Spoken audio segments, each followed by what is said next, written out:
उवाच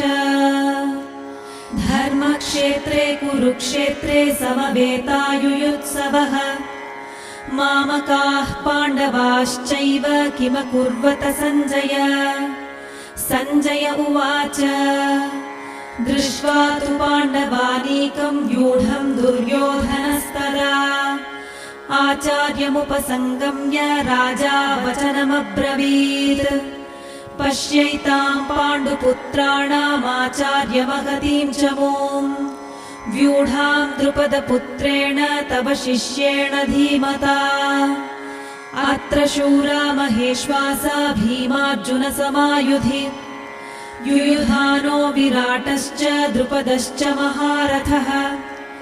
धृष्टकेतुश्चेकितानः काशीराजश्च वीर्यवान् पुरुजित्कुन्तिभोजश्च शैब्यश्च नरपुङ्ग